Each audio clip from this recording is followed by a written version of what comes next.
This is Kosher MGTOW. Welcome everyone for another brief talk in relationship to the fact that rejection at times, maybe more often than not, is a blessing. Earlier in previous videos, I made mention of personal experiences that I had dating and going to Jew parties and singles events, and I wanted to revert back a little bit more in detail to a story about how I had the most success in my estimations as far as quantity of phone numbers by attending one specific Jew party where I got 10 phone numbers in a night. Now, I'm talking about individuals that were not perfect tens. On a scale of attractiveness from 0 to 10, I'd say that out of the 10 phone numbers that I received, 2 of them were 7s, 2 of them were 5s, 2 were 4s, 2 were 2s, and 2 were 1s. Now, what exactly made them, in my estimation, these various rankings? Well, the 7s I found were kind of hot and rather attractive. One of them was tall. One of them had a dress on. I thought that those were cool qualities because I happen to be on the taller side myself. One of them was professional. They showed levels of intelligence that I thought was appealing, makes conversation interesting. One of them was funnier than the other, but the other one was very originally insightful, and I liked that out of her in particular. As far as the 2 5s that I received phone numbers from and the 2 4s, we had similar backgrounds. I myself have a background in teaching as well as real estate and entertainment. Another one likes to sing karaoke, so we mentioned some songs that we enjoy singing music to. So one had an interest in Spanish, and I happen to know some Spanish.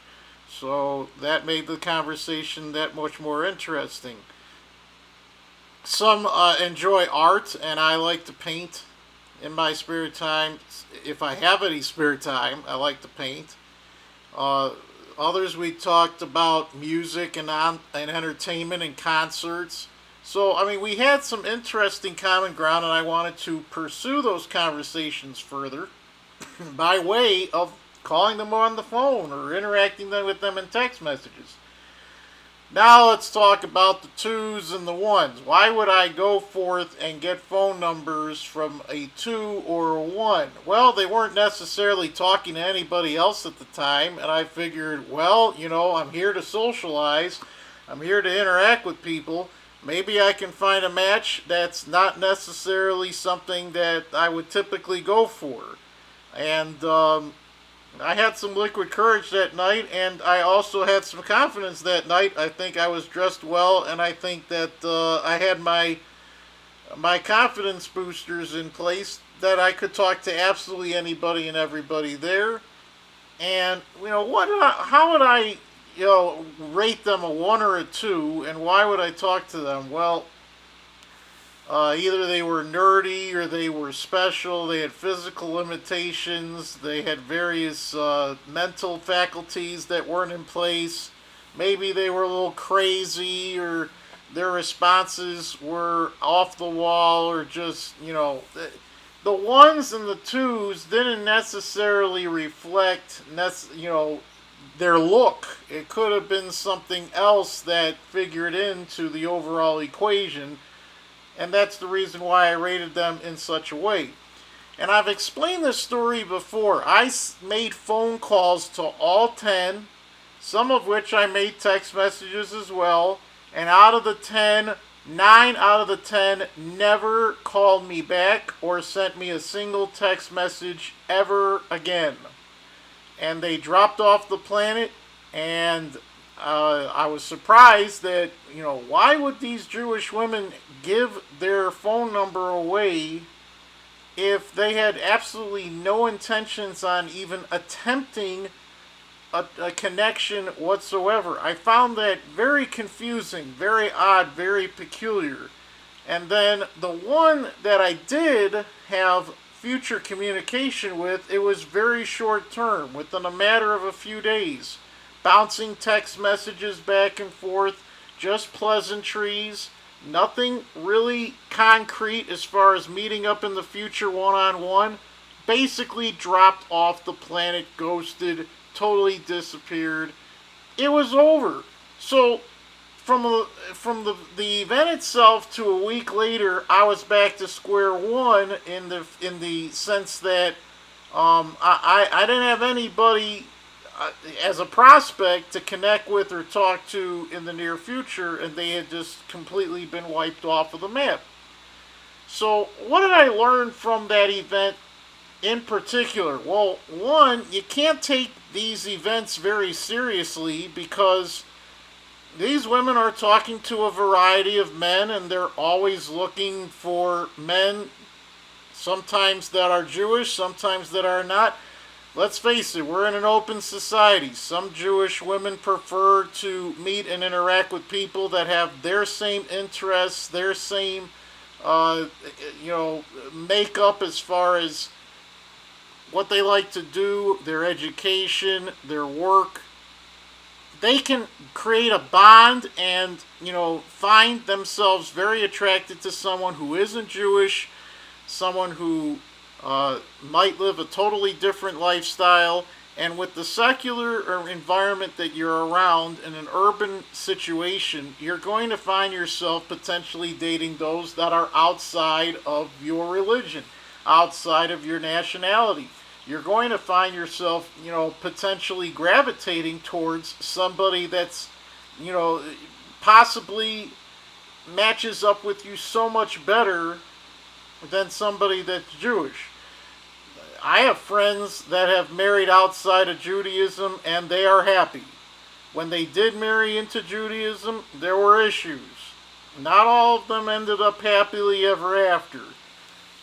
I think it's a blessing in some ways to experience rejection, and rejection is a blessing.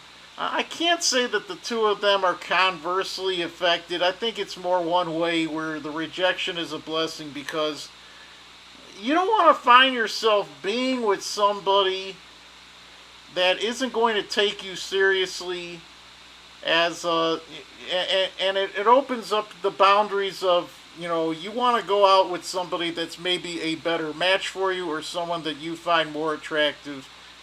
I mean, men, they have a short list of things that probably would make them happy as a result, as far as what they're looking for in a partner. If they find a woman that is fit, feminine, friendly, and faithful, the 4Fs, I mean, you're in pretty good shape. Now, is that true for women in terms of their interest in a man? No, you cannot limit it to just those four because there is an infinite list of never-ending qualities that women want out of their perfect man. So, being fit, being masculine, being a nice guy, being somebody that is devoted. Some women find all these things potentially to be a turnoff. Obviously, being a top 1% best looking man is going to attract any woman. But the truth is, they're looking for other things beyond that. I was trying to do a deep dive and I was trying to figure out, in terms of rejection, why is this happening and, how can it be a blessing? Well, it can be in the fact that as far as Judaism is concerned, as far as God is concerned, they throw obstacles in your way on purpose, just for their own amusement. The Lord is laughing. So God is testing you to see if you're resilient, that you will show growth, and that you won't give up. And in the process, when you do experience rejection, it's a blessing because you want to know right away whether or not a woman is into you or not, because you don't want to settle down with a woman that isn't interested in you, because this is the type of person that you are going to protect in every which possible way from, and you don't want to deal with future problems with somebody if there isn't that genuine attractiveness. Also, it's an opportunity, the rejection, to find a better match.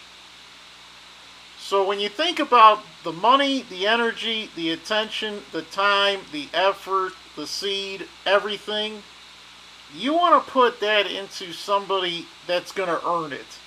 Someone who likes you for you and is worthy of it, and not somebody that's just going to dismiss you as just being another guy, another statistic, another person that they talk to at a random event, or equating you to a profile on a dating site, or some sort of other direct message that they got off of Instagram, TikTok, or some other social media page. If you're not getting the undivided attention by a woman of your choice, then what are you doing? I wanted to bring attention to this topic because it was on my mind. And throughout my conversations with women in the past, I was asking specific questions like, what are you looking for in a man? What do you like to do for fun? And what do you like to do on a date? And as I thought about those answers over time, the answers were all over the place. But, you know, when you ask a woman what they're looking for, and they tell you all these various different qualities, you have to gauge whether or not you fall into the categories that she's mentioning. As far as fun, everyone's definition of fun is different. And as far as dating is concerned, they want to know if you're going to put your best foot forward. In recent years, I found a coffee date was enough for a first date to decide whether or not I wanted to pursue something. But some Jewish women refuse.